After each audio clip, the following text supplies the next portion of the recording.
Tonight, a neo-Nazi in Pennsylvania, a small rural town near the New York border, splitting apart by a growing movement filled with hate. The man at the center of it says Trump's election has emboldened him and his followers.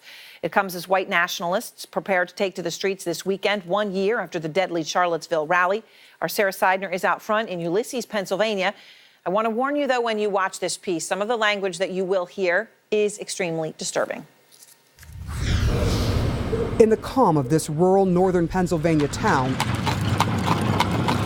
a sign that hate lives here. Are you a neo-Nazi? Do I embrace it?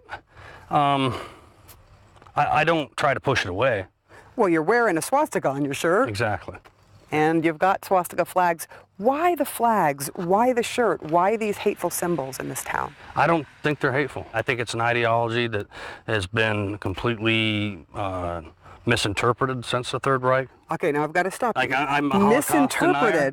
Misinterpreted. 6 million Jews were killed. You'll never sell me on that. I'm not trying to sell you. Yeah. It is reality. It's history. It cannot be denied. Daniel Burnside is a lightning rod of discord in Ulysses, Pennsylvania. Population 690.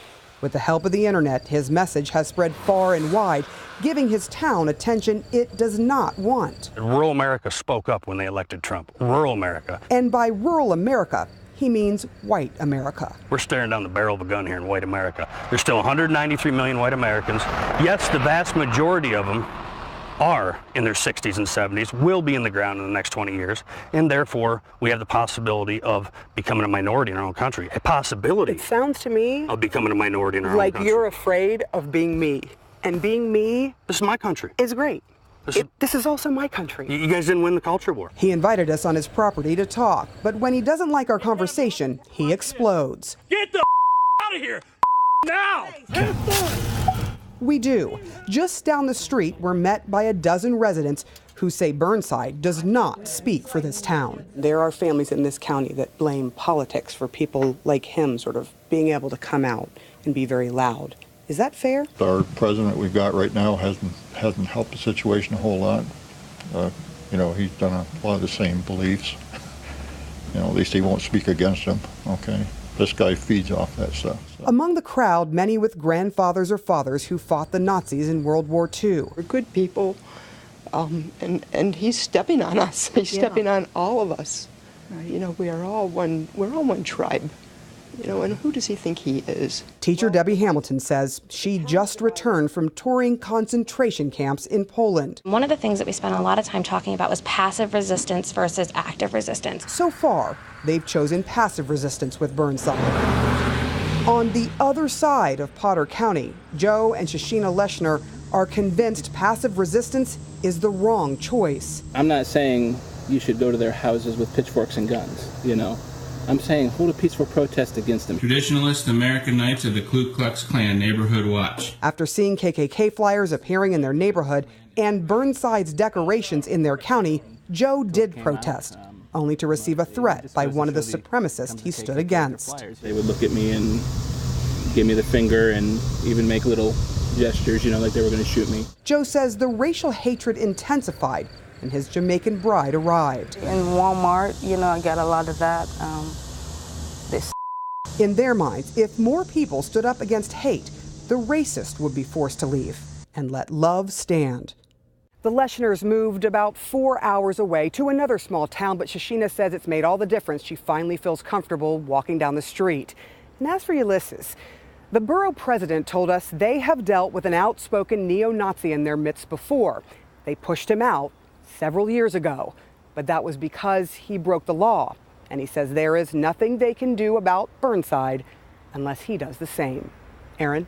All right. Sarah, thank you very much. Incredible reporting there. I want to go now to Mark Lamont Hill, professor at Temple University and a political commentator here, and Amy Kramer, co-founder and co-chair of Women for Trump. Thanks to both. So, Mark, look, you heard the man there, the neo-Nazi. You also heard one of the members of the community there, that gentleman say, and I quote him, "The president that we got right now hasn't helped the situation a whole lot. He's got a lot of the same beliefs. At least he won't speak against them. This guy," referring to Burnside, "feeds off that stuff." Your reaction, is this enabled by the president?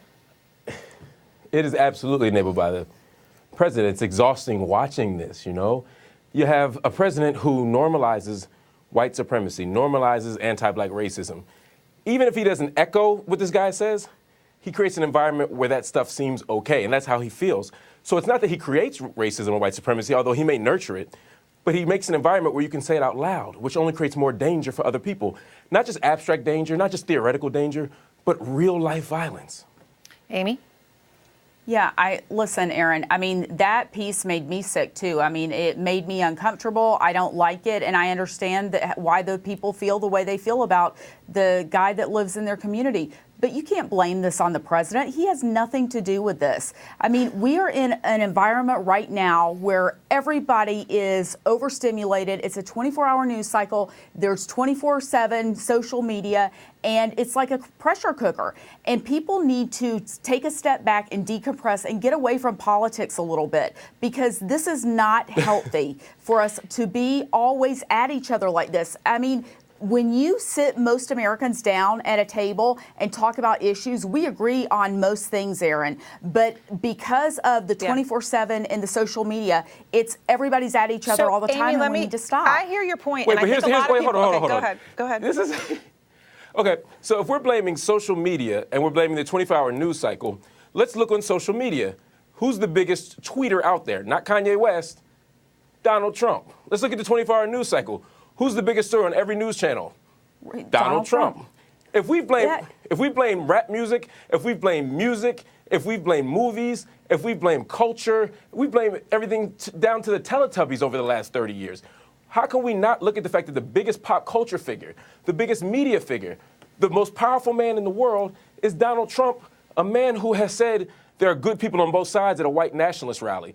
Someone who says that Judge Carrillo's Mexican identity makes him incapable of being impartial. So, Amy, somebody who has said that. I want to play some of this, because Amy, I think this is the question. I want to say Burnside himself, the man that everyone watching found sickening, you included.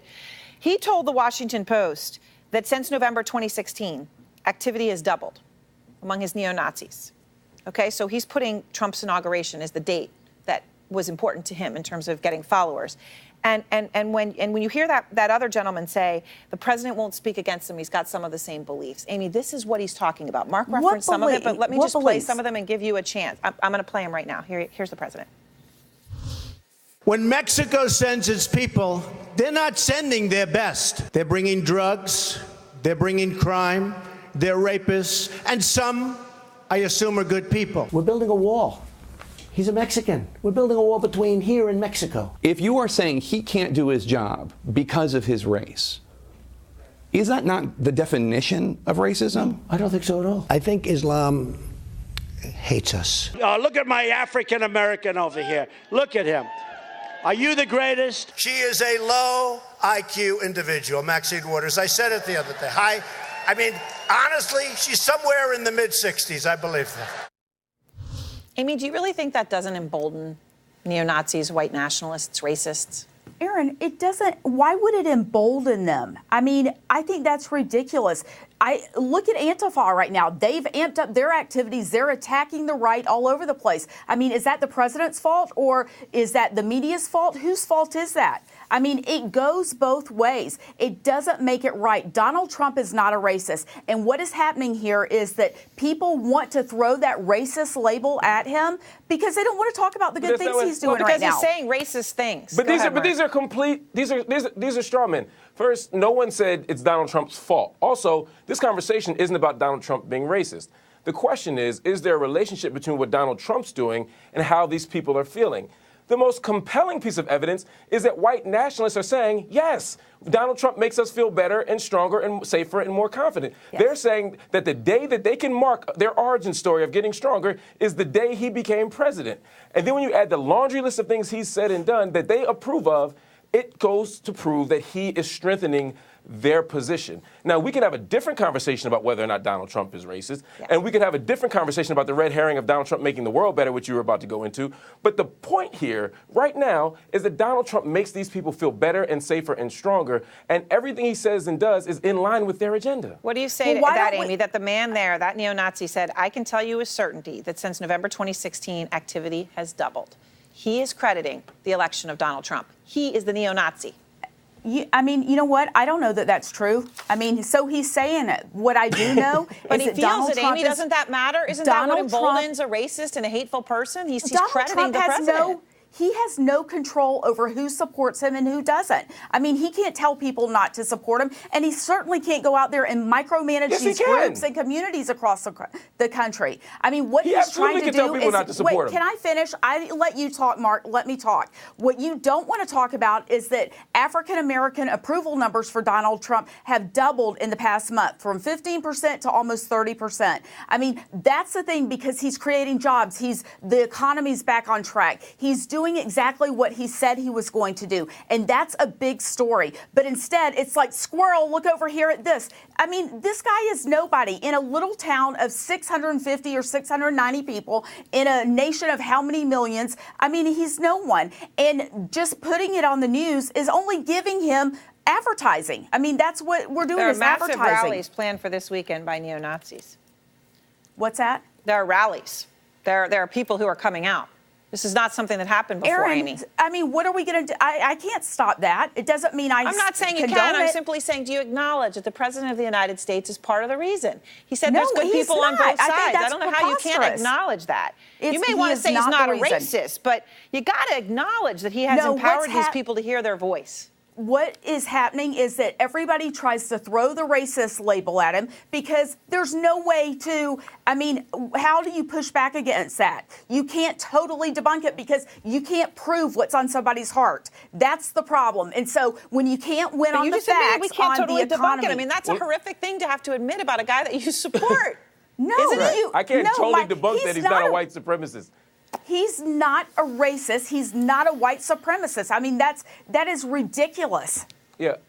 Well, I don't think I mean, we can disagree on that. I don't think it's ridiculous. When you call the countries in Africa blank hole countries, when you say Judge Curiel's Mexican identity makes it impossible for him to be impartial, when you refer to Mexicans as rapists and thieves, when you go over and over down, when you go to a white supremacist rally or hear the news of a white supremacist rally and say there are good people on both sides, there aren't good people at white supremacist rallies. The fact that he said that, again, awful. The fact that he would not denounce certain people is awful. Let me ask you a question, Mark. Let me ask you this. If he's a racist, then why did he just grant Alice Johnson clemency when Barack Obama wouldn't?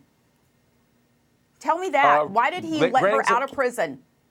That's the Kim Kardashian. You can, Mark. Yeah, no, I'm very familiar with it.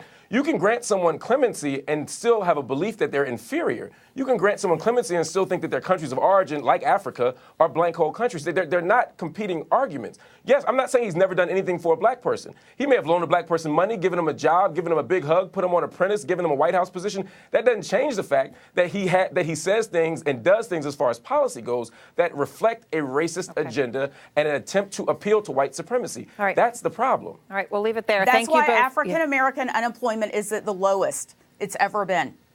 Okay, thank you both. That's not a racist policy. I appreciate your time.